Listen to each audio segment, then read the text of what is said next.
नमस्कार दोस्तों, कैसे हैं आप लोग? उम्मीद करते हैं मस्त होंगे, ज़बरदस्त होंगे। तैयारी आपकी बढ़िया चल रही होगी, एक नंबर की चल रही होगी। तो थोड़ा-सा आपकी तैयारी को और धार देने के लिए हम आज आपके सामने हाज़िर एक नए वीडियो के साथ। आज की जो वीडियो है वो किसको लेकर है, स्क्रीन पे आपको दिख रहा होगा, ठीक है? आज हम बताएँगे आपको गणित शिक्षण का वन लाइनर नोट्स। क्या है? वन लाइनर नोट्स जो सीटेट का एक स्टैंडर्ड लेवल का बनाया गया है। कोई जल्दबाजी नहीं है, आराम से पढ़ना है, सभी टॉपिक को क्लियर करके पढ़ना है, ठीक है? तो अगर आप चाहें तो आप कॉपी और पेन लेके बैठ जाएँ, पूरे कंसेप्ट को आप लिख सकते हैं। एकदम सीटेट लेवल का स्टैंडर्ड लेवल का एक नोट्स तैयार किया गया है, ठीक है? ताकि आपकी तैयारी बेहतर हो, एग्ज़ाम में नंबर आपके अच्छे आए, हम आपसे उम्मीद यही करते हैं, ठीक है? और कुछ और भी बताना है कि अगर वीडियो एंड तक देखना, अगर लास्ट तक आपको वीडियो अच्छी लगे, तो लाइक करिएगा, सब्सक्राइब करिएगा और दोस्तों के साथ शेयर ज़रूर करिएगा। अगर वीडियो अच्छी लगे तो, अगर आपको लगे कि सीटेट लेवल का क्वेश्चन रखा गया है तो, ठीक है? तो चलिए क्लास स्टार्ट करते हैं। वन लाइनर नोट्स है, कोई एमसीक्यू नहीं है, तो इसमें ज़्यादा प्रॉब्लम भी नहीं होनी चाहिए आपको। फटाफट आप देख सकते हैं क्या है। थोड़ा-सा हम स्लाइड्स को ऊपर कर लेते हैं, हम उसके बाद लाइन बाय लाइन पढ़ के आपको बताएँगे। देखिए, गणित शिक्षण का उद्देश्य तर्क शक्ति और समस्या समाधान कौशल विकसित करना है, ठीक है? 1 मिनट थोड़ा-सा इसको हम और आपके लेवल का बना दें ताकि आपको पढ़ने में दिक्कत ना हो, ठीक। गणित शिक्षण का उद्देश्य तर्क शक्ति और समस्या समाधान कौशल विकसित करना है। देखिए इसमें क्या-क्या बात की जा रही है। गणित शिक्षण का जो उद्देश्य है वो तर्क शक्ति, समस्या समाधान, कौशल विकसित करना है, ठीक। गणित रटने का विषय नहीं है, किसके विषय है? समझने का विषय है। बच्चों को अवधारणा, कंसेप्ट पहले, नियम बाद में सिखाया जाना चाहिए। जब गणित शिक्षण की बात करेंगे तो सबसे पहले बच्चों को कंसेप्ट बताया जाना चाहिए, नियम बाद में सिखाया जाना चाहिए। तो उसके आधार पे बच्चे ऑटोमेटिक अपने आप सीख लेंगे, ठीक। गणित शिक्षण में गतिविधि आधारित शिक्षण सबसे प्रभावित होता है। अगर उसको खेल-खेल में आप पढ़ाएँगे, एक्टिविटी बेस आप उनको सिखाएँगे, तो गणित शिक्षण सबसे प्रभावी माना जाएगा। गणितीय त्रुटियाँ सीखने की प्रक्रिया का स्वाभाविक हिस्सा है। इन जो गणितीय त्रुटियाँ होती हैं, सीखने की प्रक्रिया का क्या है? स्वाभाविक हिस्सा है। शिक्षक को बच्चों की सोचने की प्रक्रिया समझनी चाहिए, केवल उत्तर नहीं। यानी जो शिक्षक होते हैं, बच्चों की सोचने की प्रक्रिया को समझना चाहिए, केवल उत्तर पे ध्यान देना नहीं चाहिए। अगर बच्चे ठीक-ठाक लेवल से सीख रहे हैं, सोच रहे हैं, समझ रहे हैं, तो उत्तर अगर एक आध बार गलत भी हो जाता है, तो उसको इग्नोर करना चाहिए क्योंकि बच्चों को ये देखना चाहिए कि बच्चे सीख रहे हैं या नहीं सीख रहे हैं, ठीक? चलिए, यहाँ तक आपने नोट कर लिया होगा। फिर हम देखेंगे कि गणितीय भाषा को सरल और जीवन से जुड़ा होना चाहिए, ठीक है? ये मोस्ट इम्पोर्टेंट क्वेश्चन है, मोस्ट इम्पोर्टेंट पॉइंट्स है। जो गणित भाषा होती है, गणितीय भाषा होती है, उसको सरल और जीवन से जुड़ा होना चाहिए बच्चों। जितना वो सरल होगा, जितना जीवन से जुड़ेगा, उतनी ही उसकी उपयोगिता बढ़ती जाएगी। गणित का संबंध दैनिक जीवन से जोड़ना आवश्यक है। यानी जो गणित है, उसको जितना दैनिक जीवन से हम जोड़ेंगे, उतना ही वो आवश्यक हो जाएगा। ज़रूरी भी है कि उसको डेली लाइफ से जोड़ दिया जाए, ठीक। गणित में ठोस वस्तुओं से अमूर्त अवधारणाओं की ओर बढ़ना चाहिए। गणित में क्या है? ठोस वस्तुओं से अमूर्त अवधारणाओं की ओर बढ़ना चाहिए। समूह कार्य गणित सीखने को आसान बनाता है। जब कोई ग्रुप डिस्कशन करेंगे, ग्रुप फंक्शन करेंगे, ग्रुप वर्क करेंगे, तो सीखने की जो प्रक्रिया होती है वो आसान आपकी बन जाती है, ठीक। प्रश्न पूछने की आदत गणितीय सोच विकसित करती है। अगर क्लासरूम में कोई बच्चा जितना ज़्यादा क्वेश्चन पूछता है, या प्रश्न पूछने की उसकी आदत ज़्यादा है, तो मान लीजिए उसकी मैथमेटिकल थिंकिंग डेवलप हो रही है, ठीक। अगर वो बच्चा कोई भी क्वेश्चन नहीं पूछ रहा है, तो इसका मतलब मैथ उसको समझ में नहीं आ रही है। गणितीय खेल बच्चों में रुचि बढ़ाते हैं। जितने भी मैथमेटिकल गेम होते हैं, वो बच्चों में क्या करते हैं? रुचि बढ़ाते हैं और गणित पढ़ने की उनकी रुचियाँ धीरे-धीरे बढ़ जाती हैं, ठीक। गणितीय मॉडल और उपकरण सीखने को स्पष्ट करते हैं। जो गणितीय मॉडल होता है और उपकरण सीखने को स्पष्ट करते हैं। जितने गणितीय मॉडल का आप यूज़ करेंगे, जितने उपकरण का यूज़ करेंगे, उतने सीखने की प्रक्रिया आपकी क्या हो जाएगी? स्पष्ट हो जाएगी। गणित का जो डर होता है, गणित का जो भूत होता है, अभ्यास और समझ से दूर किया जा सकता है। यानी मैथ कितना भी हार्ड हो, कितना भी कठिन हो, उसमें जितना ज़्यादा आप अभ्यास करेंगे और एक अंडरस्टैंडिंग लेवल डेवलप करके उसको आसानी से दूर किया जा सकता है। अगला पॉइंट्स क्या है? समस्या समाधान गणित शिक्षण का मुख्य लक्ष्य है। जब हम बात करेंगे किसके समस्या समाधान का, तो कोई प्रॉब्लम सॉल्विंग टेक्निक होती है, प्रॉब्लम सॉल्विंग मेथड होती है, उसका यूज करके गणित शिक्षण का हम क्या कर सकते हैं, आसान बना सकते हैं। ये उसका मुख्य लक्षण भी है। ठीक, गलत उत्तर भी सीखने का अवसर देते हैं, गलत उत्तर भी सीखने का अवसर देते हैं। अगर आप मैथ सॉल्व कर रहे हैं, आंसर आपका गलत आ गया, तब आप बार बार ये सोचेंगे गलत कैसे हुआ, फिर आप सीखने का प्रयास करेंगे। तो गणित शिक्षण में निरंतर मूल्यांकन जरूरी है। जब आप मैथ की टीचिंग कर रहे हैं तो उसमें रेगुलर कंटिन्यू क्या करना है, मूल्यांकन करना है, तब जाके मैथ आपकी सुधार में आएगी, इम्प्रूव होगा और उसमें आपकी रुचि डेवलप होगी। गणित में तर्क संगत सोच का विकास आवश्यक है। जो गणित होता है उसमें कौन सी सोच होती है, तर्क संगत सोच का विकास होता है। थोड़ा सा ऊपर करेंगे, ज़्यादा नहीं है, 10 से 15 मिनट में क्लास आपकी समाप्त हो जाएगी। बट ये एक ऑनलाइनर नोट्स है, इसको आप आसानी से लिख भी सकते हैं, बार बार रिवाइज भी कर सकते हैं। ठीक है, आप जैसे टहल रहे हैं, ट्रेवल कर रहे हैं, मूव कर रहे हैं, दोस्तों के साथ बातचीत कर रहे हैं, या घर में कोई खाना खा रहा है बैठ के बातचीत कर रहा है, तो वहाँ भी वीडियो लगा के आसानी से आप इसको देख सकते हैं। तो अगले ये पॉइंट्स में क्या है, शिक्षक को छात्रों के विभिन्न विभिन्न सीखने की गति को समझना चाहिए। देखिए जितने भी बच्चे होते हैं ना, वो अलग अलग होते हैं, अलग माइंडसेट के होते हैं, अलग क्षमता के होते हैं, अलग रुचियाँ होती हैं। तो एक शिक्षक की जिम्मेदारी होती है कि उसको समझने का प्रयास करे कि कौन सा बच्चा किस लेवल का सीख रहा है, उसके सीखने की गति क्या है, वो स्लो लर्नर है क्या, फास्ट लर्नर है, मीडियम लर्नर है। जिस प्रकार का वह है उसी प्रकार का शिक्षण उनको करना चाहिए। अब देखिए क्या है, गणित सीखने में अनुभव आधारित गतिविधियाँ सहायक होती हैं। तो अगर टीचर अनुभवी हैं तो उनको बहुत सारे पॉइंट्स पता होंगे, कहाँ पे बच्चे गलती करते हैं, कहाँ पे बच्चे गलती नहीं करते हैं। वो अपने अनुभव के आधार पर बहुत सारी एक्टिविटी करा के मैथ बच्चों को सिखा सकते हैं। ठीक, बच्चों को अपनी विधि से हल करने के लिए प्रोत्साहित करना चाहिए।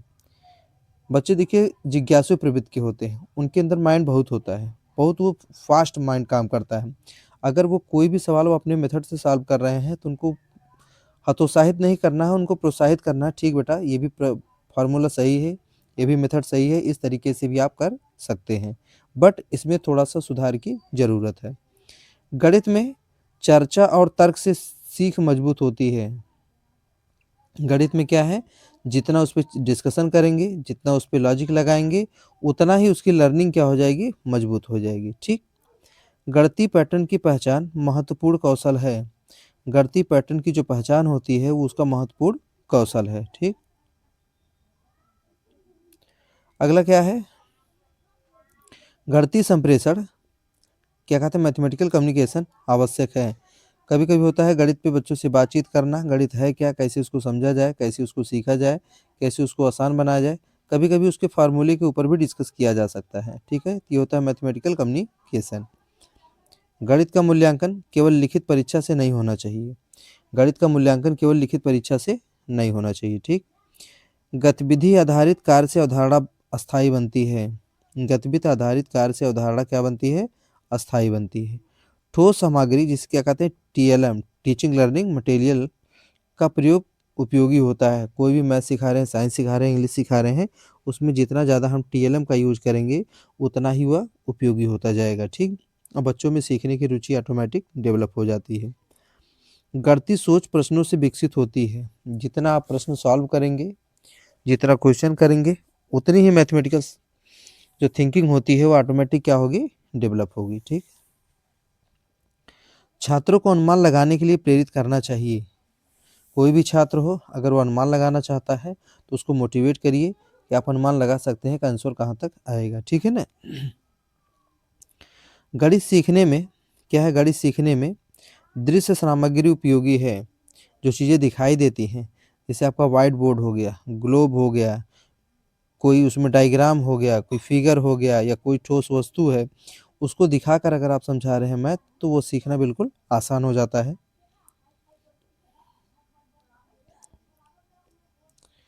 अब इसमें जैसे एग्जाम्पल क्या है, चलिए एग्जाम्पल बाद में, पहले हम क्लास को पूरा करते हैं। क्लास पूरा हो जाएगी तो आप इसको बार बार रिवाइज भी कर पाएंगे। गणित में रचनात्मक सोच को बढ़ावा देना चाहिए। जितना मैथ में क्रिएटिविटी लर्निंग आप करेंगे, रचनात्मक सोच को डेवलप करेंगे, उतना ही मैथ आसान होता जाएगा। शिक्षक को भयमुक्त वातावरण बनाना चाहिए। मारपीट के नहीं पढ़ाना है, बच्चे को डंडे से नहीं पढ़ाना है, बच्चे को अपने नॉलेज से ही पढ़ाना है। ठीक, गणित का संबंध विज्ञान और दैनिक जीवन से है। अगर मैथ का हम रिलेशन देखेंगे तो उसका रिलेशन किससे है? साइंस से भी है और हमारे दैनिक जीवन से भी है। गणितीय अवधारणाएँ क्रमिक रूप से विकसित होती हैं। जो गणितीय अवधारणाएँ होती हैं, वह क्रमिक रूप से विकसित होती हैं, उनका एक क्रम होता है। ऐसा नहीं कुछ चीज़ें बाद में, कुछ चीज़ें पहले नहीं, वो एक सीक्वेंस में, एक क्रम में ही विकसित होंगी। छात्रों की गलतफ़हमियों की पहचान ज़रूरी है। छात्रों की गलतफ़हमियों की पहचान ज़रूरी है। कभी-कभी होता है कि छात्र गलतफ़हमी में रहते हैं, अगर उस गलतफ़हमी को हम पहचान लेते हैं, बच्चे ऐसा क्यों कर रहे हैं या नहीं समझ पा रहे हैं या चीज़ों को गलत समझ रहे हैं, तो उसको भी पहचानना एक शिक्षक की ज़िम्मेदारी है। गणित में वैकल्पिक समाधान स्वीकार होने चाहिए। गणित में अगर कोई वैकल्पिक समाधान है, अल्टरनेटिव सॉल्यूशन है, तो वो एक्सेप्टेबल होना चाहिए, वो स्वीकार होना चाहिए, ना कि रिजेक्टेबल होना चाहिए। तो क्लास आपकी अच्छी चल रही है, सीटेट लेवल की चल रही है। सीधी बात नो बकवास पे हम लोग चर्चा करेंगे। टाइम हमको ज़्यादा नहीं लेना है, बस 10 से 15 मिनट में क्लास आपकी पूरी हो जाए, क्योंकि टाइम इस समय बहुत महत्वपूर्ण है। जैसे-जैसे परीक्षा नज़दीक आ रही है, आपके लिए टाइम क्या है, बहुत ज़्यादा इम्पोर्टेंट है। अनुभव आधारित शिक्षण अधिगम प्रभावी है। अनुभव आधारित शिक्षण अधिगम प्रभावी है। ठीक? खेल के माध्यम से गणित सीखना आसान होता है, ये तो 100% करेक्ट है कि खेल के माध्यम से गणित सीखना जो होता है वो बिल्कुल आसान होता है। गणितीय गतिविधियाँ रुचि बढ़ाती हैं, मैथमेटिकल जितनी भी एक्टिविटी होती हैं उससे बच्चों के अंदर इंटरेस्ट डेवलप होता है और मैथ के प्रति उनका रुझान बढ़ता है। गणित में खोज आधारित शिक्षण उपयोगी है, बच्चों को थोड़ा-सा डिस्कवरिंग नेचर का बनाइए, इनोवेशन नेचर का बनाइए, तो बच्चे आसानी से मैथ में अपना इंटरेस्ट क्रिएट करेंगे, तब उनको बोरिंग नहीं लगेगा, उनको डर नहीं लगेगा। प्रश्न आधारित शिक्षण सोच विकसित करता है। प्रश्न आधारित देखिए किसी भी सब्जेक्ट में जब बच्चा ज़्यादा से ज़्यादा प्रश्न पूछता है तो उसकी थिंकिंग ऑटोमेटिक डेवलप कर होती है। अगर एक बच्चा क्वेश्चन पूछ रहा है तो आपने उसको डांट के बैठा दिया तो उसकी सोच क्या होगी, धीरे धीरे वहीं पे दब जाएगी, वो क्वेश्चन पूछने से डरना स्टार्ट कर देगा। ठीक। बच्चों की भाषा में गणित समझाना चाहिए। बच्चों की भाषा में गणित समझाना चाहिए। देखिए जो नया एनईपी है, क्या है नया एनईपी, न्यू एजुकेशन पॉलिसी में ट्राई लैंग्वेज को वरीयता दी गई 3 भाषाओं को, एक इंग्लिश, एक हिंदी, उसके बाद एक रीजनल लैंग्वेज। अगर बच्चा अपने रीजनल लैंग्वेज में सीख रहा है, तो उसमें भी सिखाना एक टीचर की ज़िम्मेदारी है, ठीक? इसलिए क्या माना गया है कि टीचर को फैसिलिटेटर माना गया है, एक मार्गदर्शक माना गया है।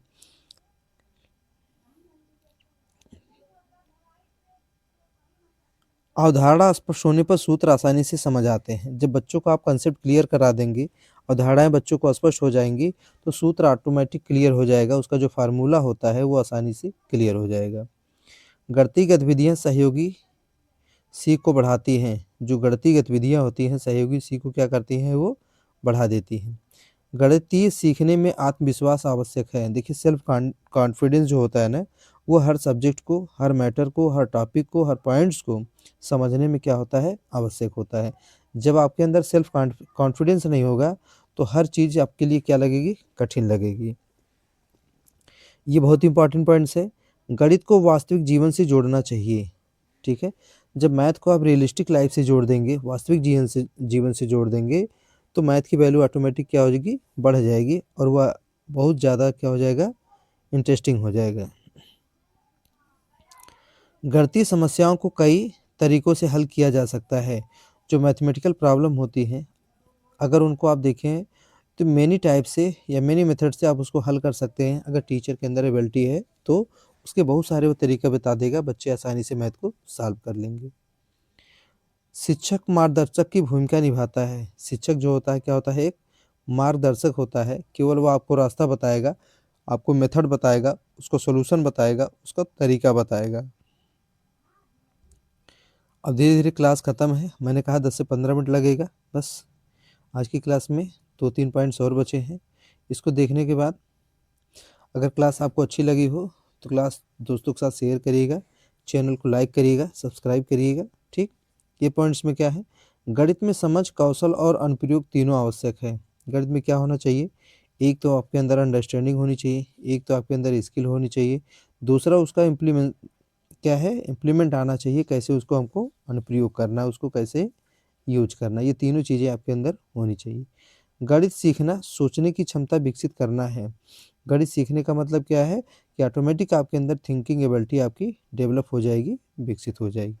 तो ये मुकुल सर की तरफ से आपको बहुत बहुत शुभकामनाएं। अगर क्लास हमारी आप एंड तक देखे हैं, लास्ट तक देखे हैं, तो क्लास को देखने के लिए आपको बहुत बहुत धन्यवाद। वीडियो आपको अच्छी लगी हो तो चैनल को लाइक ज़रूर करिएगा। अगर आप पहली बार हमारे चैनल पर विजिट किए हैं तो सब्सक्राइब आप ज़रूर करिएगा, अगर आपको वीडियो अच्छी लगी हो तो मिलते हैं हम नेक्स्ट वीडियो में 30 MCQ के साथ। वो भी वीडियो बहुत जल्दी आएगी। ठीक, तो हम आप अगले वीडियो में आपके साथ हाजिर होंगे 30 MCQ क्वेश्चन के साथ।